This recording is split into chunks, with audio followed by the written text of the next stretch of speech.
here is the correct way to hold the bird. Okay. See, what you want at all times is for the bird to stay up on top of your gauntlet. So what I'm going to get you to do with each bird is offer them the highest point available, because that's where all birds feel more secure.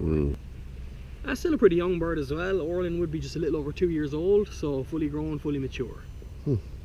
And this would be one of our native species. Hello, baby. We actually have this species living on the grounds in the wild. Why are other birds so afraid of owls?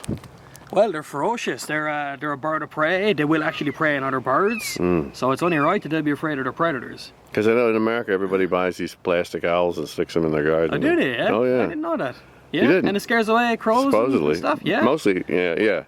They will prey on them. Some of the bigger species, like the big guy here, that's an apex predator. They can prey on pretty much whatever they feel like preying on. So this is a screech owl. Screech owl, yep. Now even this little species, even though he's a small little bird, they are actually ferocious hunters. He would be capable of killing something up to the size of a 1-pound rabbit or even a mallard duck. So he'd be taking on things that might be 2 or 3 times his own body size. So they do have a tendency to punch above their weight. They're kind of like the Jack Russell of the owl world. Now I'm sure you've noticed that lovely yellow colour that he has in his iris. That gives us an indication when he likes to hunt. Now that might sound like a silly thing to say because everyone knows owls are nocturnal, but they're not just nocturnal, at least not some species. So he is nocturnal like every species of owl is, but that yellow colour indicates that he's also diurnal by nature.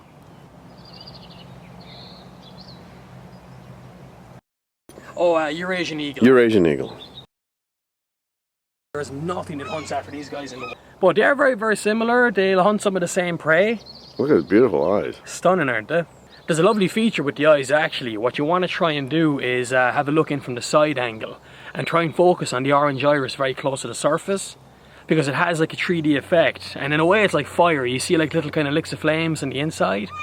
And it's a beautiful feature, it really is. So I'm going to give you a bit of support here with Oscar because he weighs over 5 pounds, which might not sound like much, but you will feel the weight.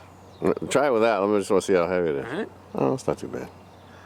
Give it 5 or 10 minutes and you yeah, probably 1 minute. Be like. It's the conditioning training. Wow. So being an apex predator, these birds can hunt pretty much wherever they feel like. Foxes will be a regular part of their diet. They'll take all kinds of little rodents. What's the biggest animal he can take? Young deer. Young deer. A female might be able to take on And he can rip like, the thing apart and eat it all up. Absolutely. Now he won't eat the whole thing. No, of course He'd not. only eat as much as he wanted. Once he's full, he's going to leave the rest behind. So they don't actually overgo. And then something else comes along. And exactly, that's it. Wow, But now that's some serious talent. Even without the actual talent itself, you could just give him a tennis ball, he could actually crush that with the foot. Wow. No problem at all. That's how strong they are. So if he was to hit like a young roe deer or something on the head, he could actually penetrate the brain and kill it instantly. Well, I'd probably do us too if he wanted. Yeah, they would have enough strength. Now they don't prey on us, so thank God, because if they did, we wouldn't be. Okay, I agree. He's getting heavy.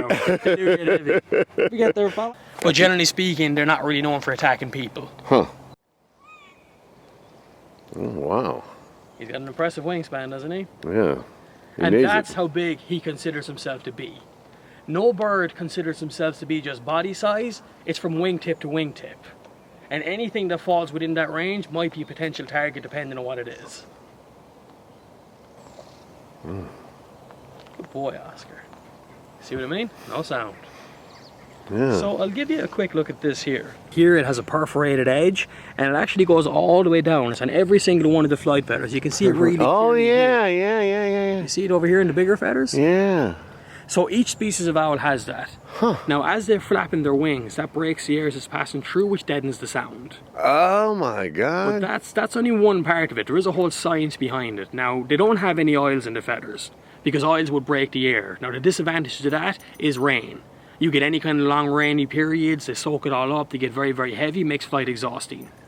But with the silent flight, it's to do with the shape of the individual feathers, the shape of the overall wing, and how they beat their wing.